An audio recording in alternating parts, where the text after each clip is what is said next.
2-3 రోజుల నుండి కామారెడ్డి ప్రాంతంలో అతి భారీ వర్షాల వలన అన్ని వార్డులలో పాటు 46 వార్డులకు కూడా ఇది పాత పట్టణం కాబట్టి ఇక్కడ అందరూ పాత పట్టణం నివసించేవారు అన్ని ఇల్లులు కూనపెంక ఇల్లులు పాత ఇళ్లలో నివాసాన్ని కొనసాగిస్తున్నారు. అందరూ నిరుపేద కుటుంబాలే. అలాంటి కుటుంబాలలో ఈ వర్షాకాలంలో గతంలో కూడా మేము రెవెన్యూ డిపార్ట్మెంట్ నుంచి, మున్సిపల్ డిపార్ట్మెంట్ నుండి మరియు విద్యుత్ శాఖ డిపార్ట్మెంట్ నుండి అన్ని విభాగాల నుండి మేము గతంలోనే వార్డు ప్రజలకు పురాతన ఇళ్లలో ఉన్న వారికి అలర్ట్ చేయడం జరిగింది. ఎందుకంటే వర్షాకాలం వచ్చిందంటే చాలా ఇబ్బందితో నివసించడం జరిగింది కాబట్టి అందరూ ఏ టైం అయినా కానీ ఏదైనా ఖచ్చితంగా ఇబ్బంది అయితే అన్ని శాఖల వాళ్ళు ఇక్కడ ఉన్నాము.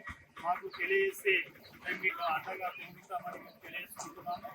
మీరు మాత్రము ఏదైనా మీకు పురాతనమైన ఇల్లు ఉన్న వాళ్ళు ఉండకుండా తమ చుట్టాల దగ్గర లేదు వేరే దగ్గర మేము ఏదైనా ప్రభుత్వం పునరావాస కేంద్రాలు కూడా ఏర్పాటు చేస్తున్నాయి. అక్కడ మేము మీకు తీసుకెళ్ళి ఒక 2-3 రోజులు మీకు ఇబ్బంది కానన్ని రోజులు మేము పునరావాస కేంద్రాలు కూడా ఉంచడానికి సిద్ధంగా ఉన్నాము. మీకు ఏ సహాయ సహకారాలు మేము అందించడానికి ప్రభుత్వం తరఫు నుండి అన్ని విభాగాల నుండి మేము ముందుంటామని మేము తెలియజేసుకుంటున్నాం. కాబట్టి దయచేసి వార్డు ప్రజలందరూ తమ ప్రాణాలను మరియు ఏది ఇబ్బంది కలగకుండా చూసుకోవాలని అందరికీ పేరున తెలియజేసుకుంటున్నాము. కొద్దిగా ఇబ్బంది అవుతుంది.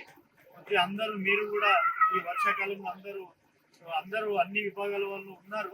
కొద్దిగా ఒక అర్ధగంట అటు ఇటు అయినా కానీ ఖచ్చితంగా మేము మీకు సహాయ సహకారాలు ఏదున్నా ప్రాబ్లంను క్లియర్ చేస్తామని మేము తెలియజేసుకుంటున్నాము.